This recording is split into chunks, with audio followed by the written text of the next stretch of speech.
नमस्ते मधु जी। नमस्कार बहुत भाई, बहुत ये नमस्ते एनआई सर। वालों को। नमस्ते। ये बस सर, आपने समय दिया हमें इतने व्यस्त टाइम पर। बहुत शुक्रिया है। एएनआई के तो दर्शकों की संख्या भांति भांति की है, तो उन सभी दर्शकों को नमस्कार। मोदी जी, अब लगभग आखिरी दौर आ गया है चुनाव का। क्या जो आपने लक्ष्य तय किया था 400 पार का, आपको लगता है कि वो पार हो रहा है? क्योंकि विपक्ष तो कन्विंस्ड है कि ऐसा नहीं हो रहा है। वो कह रहे हैं कि 220 240 होगा। आखिरी दौर शब्द प्रयोग किया आपने, मुझे उसमें बहुत सी चीजें नजर आ रही है। एक, हमारा एक नया दौर शुरू होगा, उसका उसके अंदर संकेत है। दूसरा, जो लोग बड़े सपने देख करके बड़े वादे कर रहे थे, उनके लिए भी आखिरी दौर है। तो चुनाव का आखिरी दौर ऐसा ऐसा इतना नहीं, उनकी स्थितियों का भी आखिरी दौर है। प्रधानमंत्री जी, आरक्षण इतना बड़ा मुद्दा इस बार कैसे बन गया? आप तो माइक्रो चिप्स और मैन्युफैक्चरिंग इस पे बात हो रही थी, लेकिन आपको बार बार हम आरक्षण पे बात करते हुए क्यों देखना पड़ रहा है? मुझे नहीं करना पड़ रहा है, मुझे सचेत करना है मेरे एससी, एसटी, ओबीसी और अति पिछड़े भाई बहनों को, क्योंकि इनको अंधेरे में रख करके ये लोग लूट चला रहे हैं। और चुनाव एक ऐसा समय है कि जो सबसे बड़ा संकट आ रहा है, उससे देशवासियों को मुझे जागरूक करना चाहिए। और इसलिए मैं आग्रहपूर्वक जनता जनार्दन को समझा रहा हूँ, क्योंकि ये दो चीज़ें हो रही हैं। एक, भारत के संविधान की मूल भावना का हनन हो रहा है, संविधान की मर्यादाओं को तार तार कर दिया जा रहा है, और वो भी अपनी वोट बैंक की राजनीति के लिए।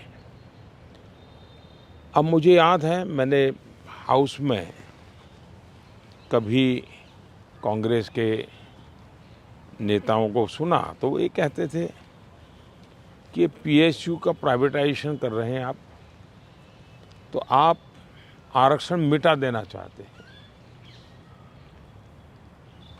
अब रियलिटी तो है नहीं, गप्पाजी कर रहे थे। लेकिन मेरे सामने आया कि जो लोग इतने बड़े दलितों के हितैषी अपने आप को कहते हैं, आदिवासियों के हितैषी कहते हैं, वे हकीकत में उनके घोर दुश्मन हैं। इन्होंने रातों रात एजुकेशनल इंस्टीट्यूशंस को माइनॉरिटी इंस्टीट्यूशंस बना दिया। माइनॉरिटी इंस्टीट्यूशन बना दिया तो उन्होंने आरक्षण उसमें खत्म कर दिया। अब उनके अधिकार क्षेत्र में नहीं था, वैसा एक नियम बदल दिया उन्होंने, और यूनिवर्सिटी तक को माइनॉरिटी स्टेटस दे दिया। अब दिल्ली में ही जामिया मिलिया जो यूनिवर्सिटी है, उसको उन्होंने माइनॉरिटी बना दिया, उसमें सारे आरक्षण खत्म हो गए।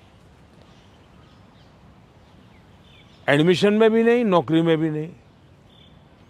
और बाद में तो चीजें उभर करके आई कि करीब करीब 10,000 ऐसे इंस्टीट्यूशंस हैं जिसको इस प्रकार से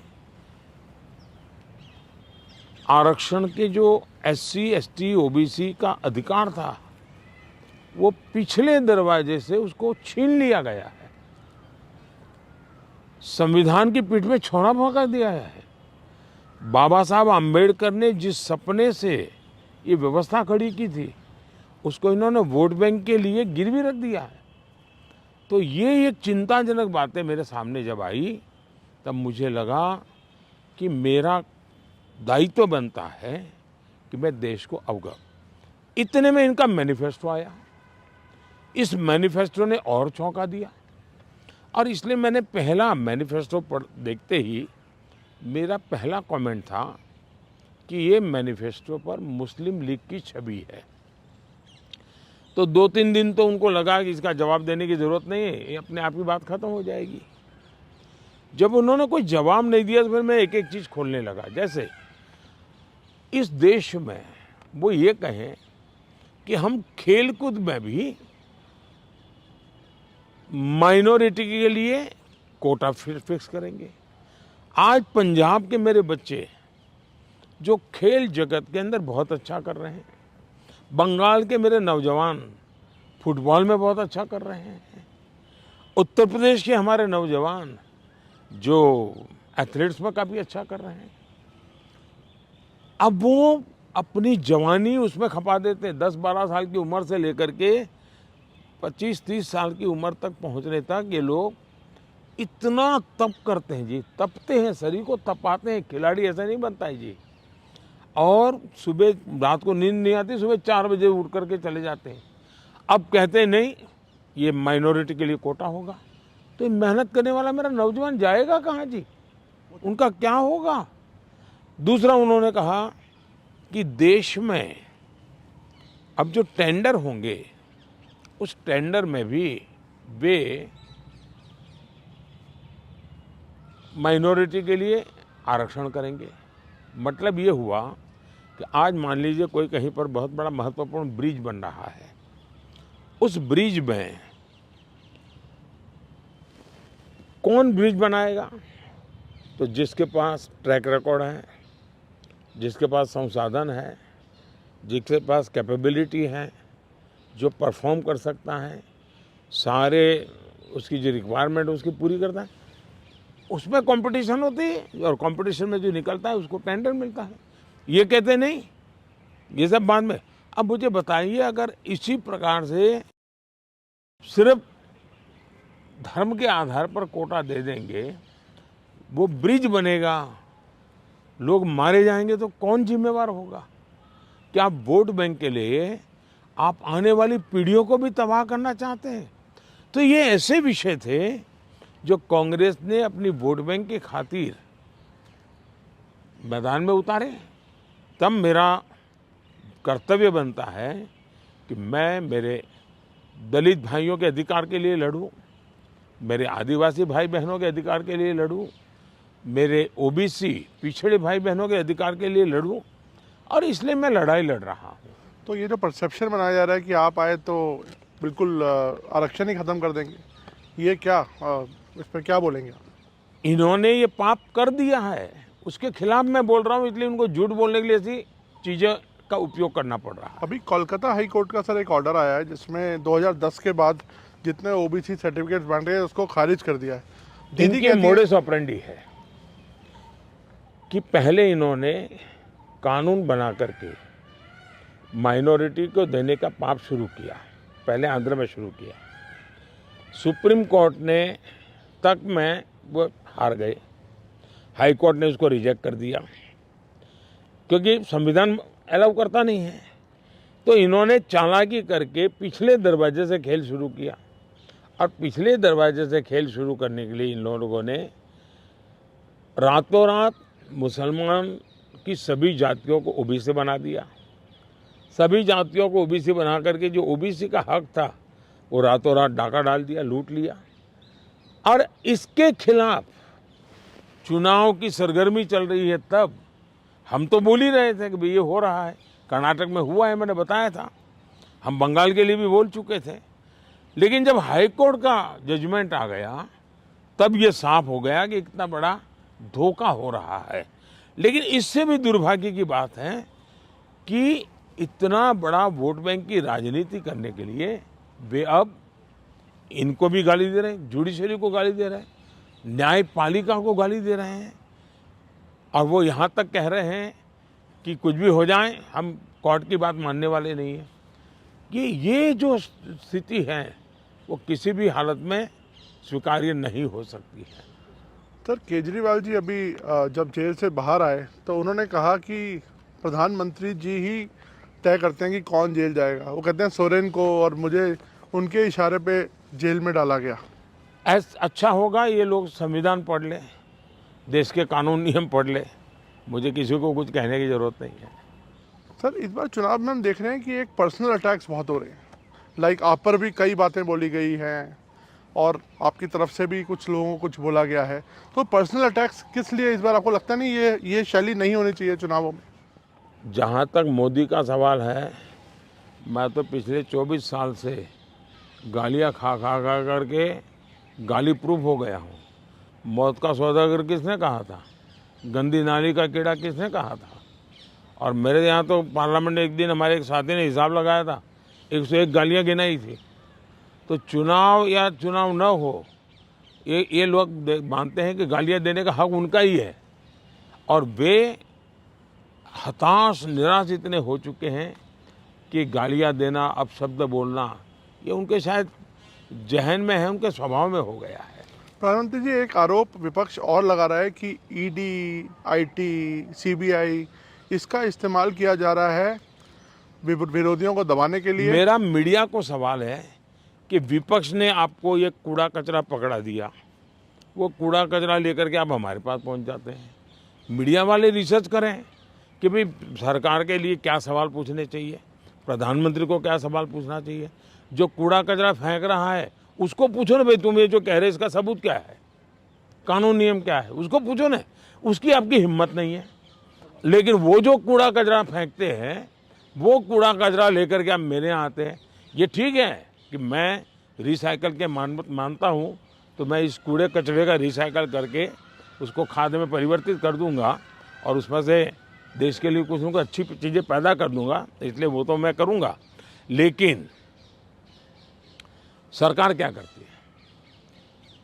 आज गांव के सरपंच को चेकबुक पर सही करने का अधिकार होता है, देश के प्रधानमंत्री को नहीं है। ये इतना नॉलेज नहीं है इन लोगों को। देश के प्रधानमंत्री के पास इस प्रकार का कोई अधिकार नहीं होता है। मोदी सरकार का मैंडेट क्या है? मोदी सरकार ने अपने अफसरों को कहा है कि मेरी सरकार करप्शन के विषय में जीरो टॉलरेंस। अब ये दफ्तर के अंदर बैठे हुए लोगों का काम है कि उसको लागू करें। और सचमुच में तो किसी ज़माने में 10 साल में मनमोहन सिंह जी की सरकार थी, 34 लाख रुपया पकड़े गए थे। 34 लाख रुपया मतलब एक स्कूल बैग में आप आ जाए। वर्तमान में ईडी ने 10 साल में 2200 करोड़ रुपया पकड़ा है। ये तो टीवी पर दिखता है, ये तो कोई झूठबाजी हो नहीं सकती है। अब जो 2200 करोड़ देश को वापस लाया है, ये उसका सम्मान होना चाहिए, उसको गाली गलौज होना चाहिए। तो गाली गलौज कौन करता है? जिसका पैसा गया है वो गाली गलौज कर रहा है। 2200 करोड़ जिसके जेब में से गया है, जिसने चोरी कर करके इकट्ठा किया था, वो पकड़ा गया, वो चिल्ला रहा है। इसका मतलब ये जो चोर पकड़े जा रहे हैं, इसमें जिसकी भागीदारी होगी वो चिल्लाएगा। मुझे थोड़े से अलग मुद्दे पर आते हैं। कश्मीर में हम इस बार देख रहे हैं रिकॉर्ड वोटिंग हो रही है। ऐसे ऐसे इलाकों में रिकॉर्ड तोड़ वोटिंग हो रही है जहां पर ऐसा सोचा नहीं जा सकता था। इस पर आपका क्या आंकलन है, आप कैसे देखते हैं? पहले तो मैं चाहूँगा कि कश्मीर की जो स्थिति बदली है उसके संदर्भ में सबसे तो पहले मैं मेरे देश के न्याय तंत्र को प्रार्थना करना चाहता हूँ कि अगर सरकार किसी काम को करने के लिए, उसका एक डिजाइन होती है, उसकी एक स्ट्रेटेजी होती है। ऐसी समस्याओं के समाधान के लिए उस स्ट्रेटेजी के तहत काम करना होता था। अब उसके लिए कभी मुझे इंटरनेट बंद करना पड़ा, कोई एनजीओ कोर्ट चला गया और वो बड़ा कोर्ट के अंदर बड़ा इशू बन गया। आज समझिए कि भले मैंने कुछ समय के लिए इंटरनेट बंद किया था, लेकिन आज बड़े गर्व के साथ वहाँ के बच्चे कहते हैं कि 5 साल से इंटरनेट बंद नहीं हुआ है, 5 साल से हमें सब सुविधाएं मिल रही है। कुछ दिन तकलीफ हुई, लेकिन अच्छे काम के लिए हुई थी। अब वो अदालत के अंदर जब विवादों में चढ़ जाता है, तब चीज़ें गड़बड़ा जाती है।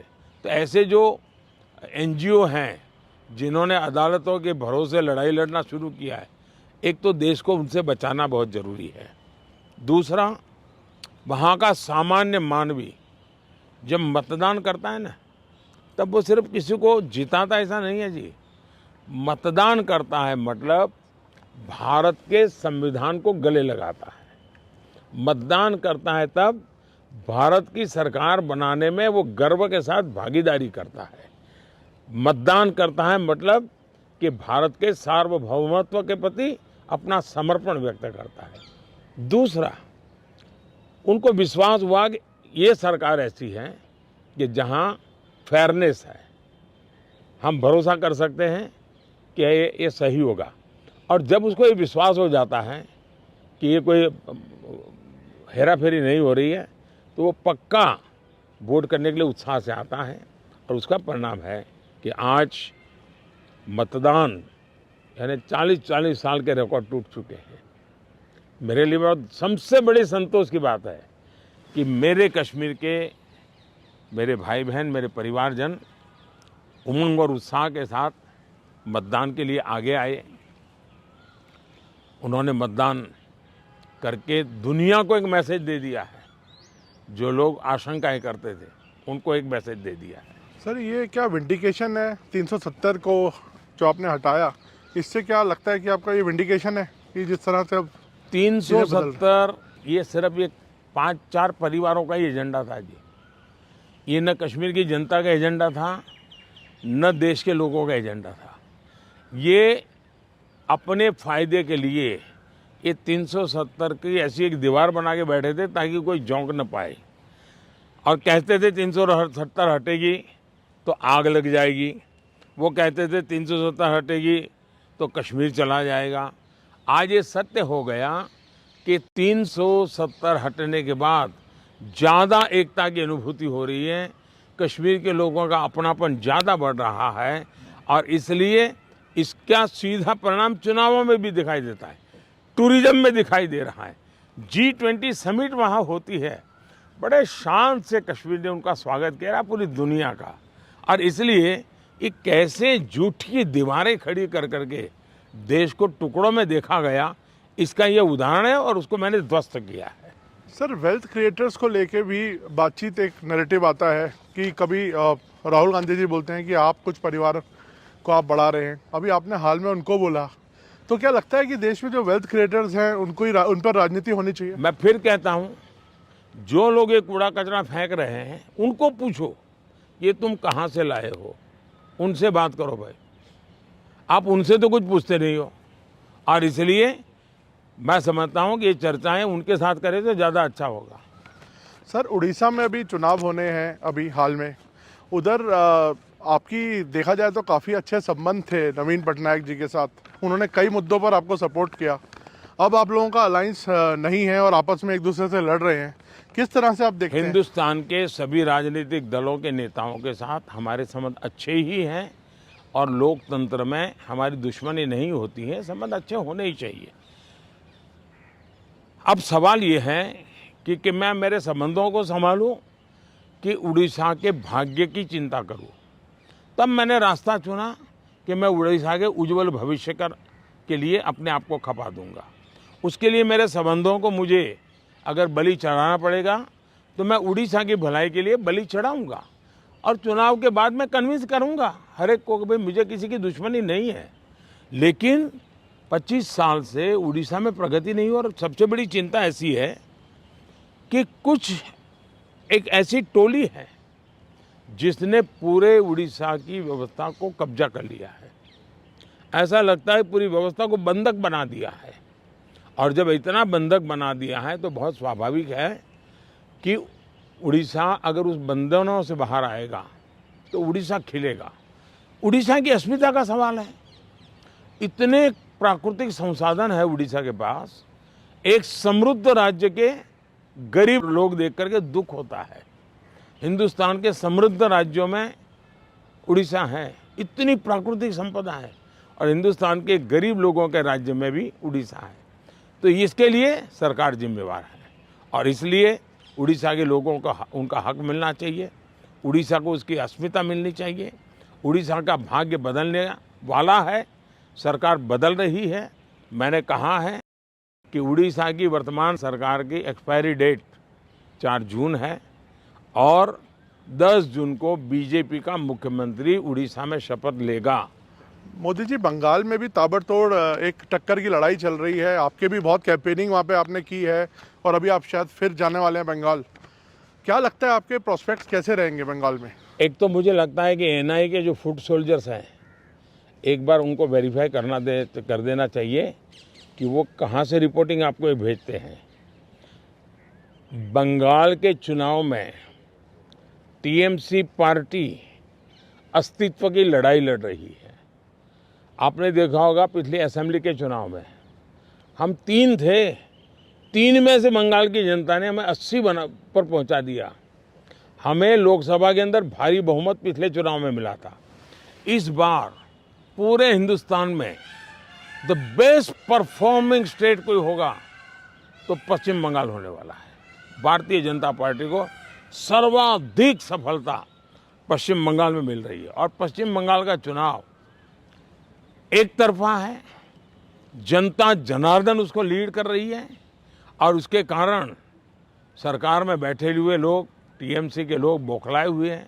लगातार हत्याएं हो रहे हैं, हमले हो रहे हैं, भाजपा कार्यकर्ताओं को चुनाव के पहले जेलों में बंद कर दिया जा रहा है। ये सारे जुल्मों के बावजूद भी मतदान भी जनता ज़्यादा कर रही है और वोट भी ज़्यादा हो रहा है। मोदी जी, आपके हिसाब से तो लगभग अब आपका तय है आना, और सबको लगता है ऐसा, ज़्यादातर लोग आपको प्रेडिक्ट कर रहे हैं कि आप वापस आ रहे हैं। तो मोदी 3.0 में ये देश क्या उम्मीदें रखे आपसे? क्या आपकी प्रायोरिटीज होंगी? विकसित भारत, 1 पॉइंट एजेंडा, विकसित भारत। चलिए, बहुत बहुत धन्यवाद भैया, नमस्कार।